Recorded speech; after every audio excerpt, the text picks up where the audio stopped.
الحمد للہ الذی کفا وسلام علی عباده الذین اصطفى اما بعد اعوذ باللہ من الشیطان الرجیم بسم اللہ الرحمن الرحیم ما یلفظ من قول الا لدیہ رقیب عتید صدق اللہ مولانا العظیم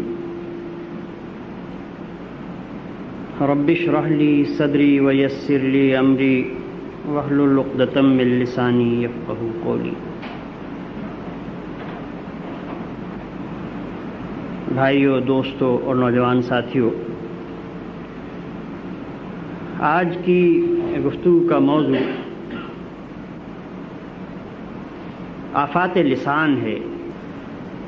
حضور اکرم صلی اللہ علیہ وسلم کا ایک ارشاد ہے کہ ہاں، زبان کی شرارت سے وہی بچے گا جو اس کو شریعت کی لگام دیے رہے گا، یعنی آزاد نہیں چھوڑ دے گا، اور منہ سے وہی بات نکالے گا کہ جس میں دنیا اور آخرت کا نفع ہو، اور جس بات کی ابتدا اور انتہا میں اس کو کچھ شک ہو اس کو زبان تک نہیں لائے گا۔ اب چونکہ اس بات کا علم انسان کو مشکل ہے کہ زبان سے کیا بات نکالنا اچھا ہے اور کیا برا، اور پھر اس پر عمل اور بھی زیادہ مشکل، کیونکہ اس کے ہلانے میں ذرا بھی تکلیف نہیں ہوتی، اسی لیے انسان کے اعضاء میں سب سے زیادہ نافرمان اس کی زبان ہے۔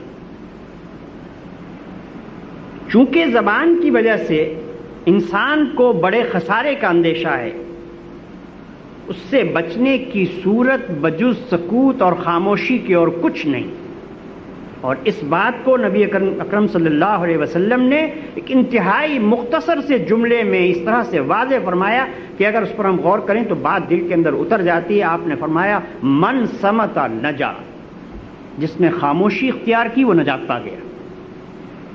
یہ طبرانی کی روایت ہے، حضرت عبداللہ ابن عمر بن عاص رضی اللہ تعالیٰ عنہ نے اس کو روایت کیا ہے۔ آپ نے فرمایا خاموشی حکمت اور احتیاط کی چیز ہے۔ حضرت عبداللہ ابن سفیان رضی اللہ عنہ کے والد نے حضور اکرم صلی اللہ علیہ وسلم سے سوال کیا کہ حضور میں کس چیز سے بچوں؟ آپ نے اپنی زبان مبارک کو پکڑ کر فرمایا کہ اس سے بچو۔ حضرت عتبہ ابن عامر رضی اللہ تعالی عنہ نے حضور اکرم صلی اللہ علیہ وسلم سے سوال کیا کہ حضور نجات کی کیا صورت ہے؟ آپ نے جواب دیا کہ زبان کی احتیاط، گھر کی گنجائش یعنی بلا ضرورت گھر سے باہر نہ رہنا، اور گناہوں پر رونا۔ بخاری کی حدیث۔ اب آپ یہ دیکھیے، ذرا ہم اپنا جائزہ لے کر دیکھیں کہ یہ تینوں کام ایسے ہیں کہ اس کی خلاف ورزی ہم کرتے ہیں۔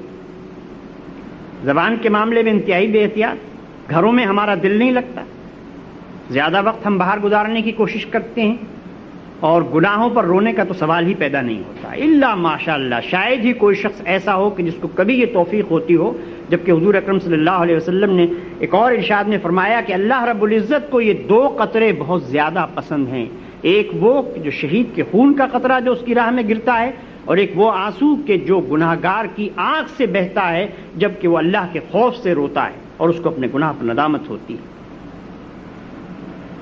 حضور اکرم صلی اللہ علیہ وسلم نے فرمایا کہ جو شخص پیٹ، شرمگاہ اور زبان کے شر سے بچا وہ تمام شروں سے محفوظ ہو گیا۔ ایک اور حدیث ہے، حضرت معاذ رضی اللہ عنہ نے حضور اکرم صلی اللہ علیہ وسلم سے سوال کیا کہ حضور اعمال میں سے افضل کون سا ہے؟ آپ نے اپنی زبان مبارک باہر نکال کر اور اس پر انگلی رکھ کر فرمایا سکوت افضل الاعمال، خاموش رہنا افضل الاعمال۔ ایک اور حدیث ہے، حضرت سعید ابن جبیر رضی اللہ عنہ کی روایت ہے، فرماتے ہیں کہ جب صبح ہوتی ہے تو تمام اعضاء زبان سے کہتے ہیں کہ خدا کی بندی، ہمارے بارے میں خدا کا خوف رکھنا، اگر تو سیدھی رہی تو ہم بھی سیدھے رہیں گے، ورنہ اگر تو ٹیڑھی ہوئی تو ہمارا بھی یہی حال ہوگا۔ حضرت عمر رضی اللہ تعالی عنہ نے ایک دن حضرت ابوبکر صدیق رضی اللہ تعالی عنہ کو دیکھا کہ اپنی زبان کو پکڑ کر کھینچ رہے ہیں۔ پوچھا اے نائب رسول یہ کیا ہو رہا ہے؟ فرمایا اس نے مجھے بہت ناک چنے چبوائے۔ حضور اکرم صلی اللہ علیہ وسلم نے ارشاد فرمایا کہ جسم میں کوئی عضو ایسا نہیں جو زبان کی تیزی کی شکایت خدا سے نہ کرتا ہو۔ حضرت عبداللہ ابن مسعود رضی اللہ تعالیٰ عنہ اپنی زبان سے خطاب کر کے فرماتے ہیں کہ اے زبان، اچھی بات کہہ غنیمت پائے گی، بری بات سے سکوت کر سلامت رہے گی، قبل اس کے کہ شرمندہ ہو۔ ان سے کسی نے سوال کیا کہ حضرت یہ بات آپ اپنی طرف سے کہہ رہے ہیں؟ فرمایا نہیں، میں نے حضور کو ایسا فرماتے سنا ہے، یعنی یہ بھی حضور کا ارشاد ہے۔ حضرت ابو ہریرہ رضی اللہ تعالیٰ عنہ روایت کرتے ہیں کہ نبی اکرم صلی اللہ علیہ وسلم نے فرمایا کہ جو شخص اللہ اور قیامت کے دن پر ایمان رکھتا ہو اس کو چاہیے کہ ٹھیک بات کہے ورنہ خاموش رہے۔ حضور نے ارشاد فرمایا کہ مومن کی زبان دل کے پیچھے رہتی ہے، اور کیجئے گا بڑی پیاری بات ہے، مومن کی زبان دل کے پیچھے رہتی ہے، جب بولنا چاہتا ہے تو دل میں سوچ لیتا ہے اور پھر زبان سے نکالتا ہے، جبکہ منافق کی زبان دل کے آگے ہوتی ہے، بے سوچے سمجھے جو چاہتا ہے بک دیتا ہے۔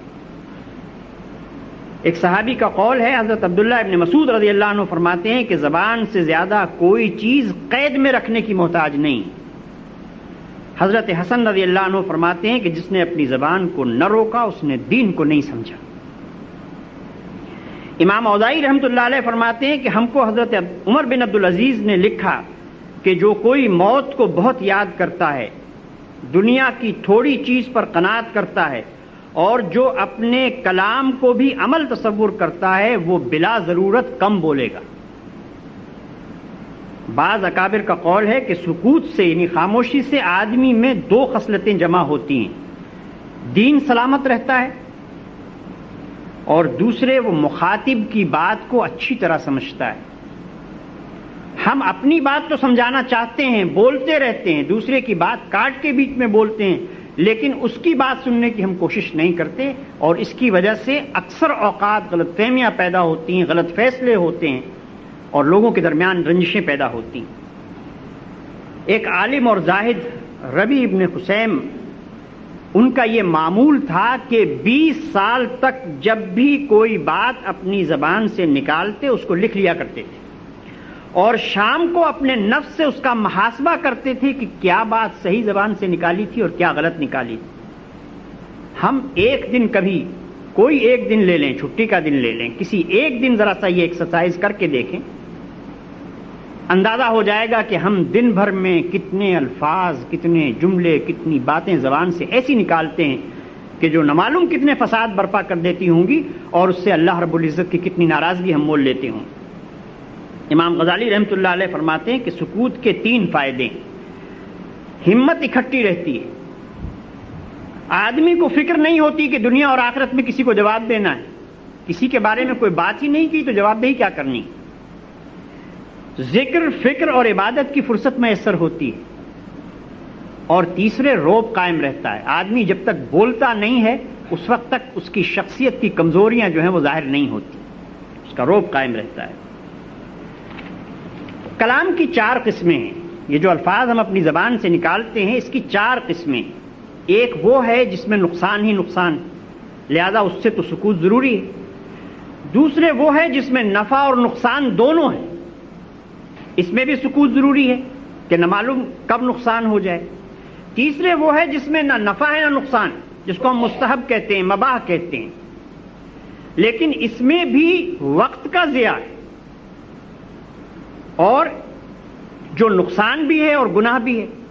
چوتھی قسم ہے جس میں نفع ہی نفع ہے، لیکن اس کلام میں بھی چونکہ ریا، تکلف، تصنع، بناوٹ، خود پرستی، زیادہ بولنا، ضرورت سے زیادہ بولنا، غیبت اور چغلی وغیرہ جیسی چیزیں بھی شامل ہو جاتی ہیں، لہذا متکلم کو اور اس کا متکلم کو اس کا اندازہ بھی نہیں ہو پاتا، لہذا اس سے بھی سکوت ہی بہتر ہے۔ تو معلوم یہ ہوا کہ من صمت نجا، نجات وہی پائے گا جس نے خاموشی اختیار کی۔ یہ تو ایک عمومی گفتگو تھی زبان کے بارے میں، کلام کے بارے میں۔ اب آئیے ہم اس زبان کے بڑے بڑے گناہ، اس کی جو آفتیں ہیں، ان کا ایک مختصر سا جائزہ لیتے ہیں۔ سب سے پہلی چیز ہے بے فائدہ کلام، یعنی جس کا کوئی فائدہ نہ ہو۔ اس کے بجائے انسان کو اپنی زبان کو اللہ کے ذکر سے آلودہ رکھنا چاہیے۔ جب بھی یہ خیال ہو کہ وہ کسی کے بارے میں کوئی بات کہے یا کوئی ایسی بات زبان سے نکالنے والا ہو، گفتگو کرنے والا ہو، ہم بسا اوقات آپس میں بیٹھ کر بہت سی ایسی بیکار باتیں کرتے رہتے ہیں، تو فوراً متنبہ ہو اور اس کے بجائے اللہ کا ذکر شروع کر دیں۔ اس کی مثال ایسی ہے کہ جو آدمی اللہ کے ذکر کو چھوڑ کر بے فائدہ کلام میں مشغول ہوتا ہے گویا وہ جنت کے خزانوں کو چھوڑ کر ڈھیلے جمع کر رہا ہے۔ حضرت انس رضی اللہ تعالی عنہ فرماتے ہیں کہ احد میں ایک نوجوان شہید ہوا، دیکھا گیا تو اس بھوک کی وجہ سے اس کے پیٹ پر پتھر بندھے ہوئے تھے، بھوکا پیاسا شہید ہوا تھا۔ اس کی ماں آتی ہے میدان میں اور اس کے منہ سے مٹی جھاڑ کے کہتی ہے کہ بیٹا تجھے جنت مبارک ہو۔ حضور نے پوچھا تمہیں یہ کیسے معلوم ہوا؟ شاید وہ بے فائدہ گفتگو کرتا رہا ہو اور اس کا حساب ابھی اس کے ذمے باقی ہو۔ اور کیا آپ نے شہید بھی جس نے اپنی زندگی جیسی قیمتی چیز اللہ کی راہ میں قربان کر دی، حضور فرماتے ہیں کہ نہیں، وہ بھی جنت میں اس وقت تک نہیں جائے گا جب تک کہ اپنی زبان سے بے فائدہ نکلی ہوئی باتوں کا حساب نہیں دے لے گا۔ اسی طرح حضور اکرم صلی اللہ علیہ وسلم نے چند دن تک حضرت کعب رضی اللہ تعالی عنہ کو نہ دیکھا، پوچھا کہاں ہیں؟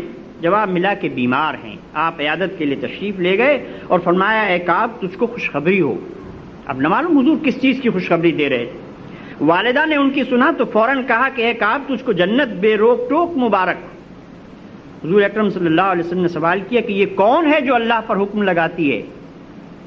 جواب ملا کہ ان کی والدہ ہیں۔ حضور نے فرمایا جنت میں بے روک ٹوک وہی جاتا ہے جس کے ذمے کچھ حساب نہ ہو، اور جب کوئی بلا ضرورت کلام کرتا ہے تو اگرچہ جائز کلام ہی کیوں نہ ہو اس کے ذمے اس کا حساب باقی رہتا ہے۔ محمد ابن کعب رضی اللہ عنہ روایت کرتے ہیں کہ حضور اکرم صلی اللہ علیہ وسلم نے فرمایا ایک مرتبہ مسجد نبوی میں تشریف فرما ہے کہ آج جو اس دروازے سے داخل ہوگا وہ جنتی ہوگا۔ اب صحابہ کرام نظر جمائے بیٹھے ہیں دروازے کی طرف کہ دیکھیں کون خوش قسمت جو پہلے اس دروازے سے داخل ہوتا ہے۔ حضرت عبداللہ ابن سلام رضی اللہ تعالی عنہ اندر داخل ہوتے ہیں تو صحابہ کرام دوڑ پڑتے ہیں اور جا کے پوچھتے ہیں کہ حضرت آپ کے بارے میں اللہ کے رسول نے یہ فرمایا ہے، بتائیے آپ کیا عمل کرتے ہیں؟ وہ جواب دیتے ہیں کہ میں کیا اور میرا عمل کیا، میں تو بہت ضعیف آدمی ہوں، البتہ دو کام کرتا ہوں، سینے کو بچائے رکھتا ہوں، سینے میں کسی کے خلاف بغض نہیں رکھتا، اور دوسرے بے فائدہ کلام نہیں کرتا۔ معلوم ہوا کہ یہ دو چیزیں جنت کی ضمانت دے سکتی ہیں۔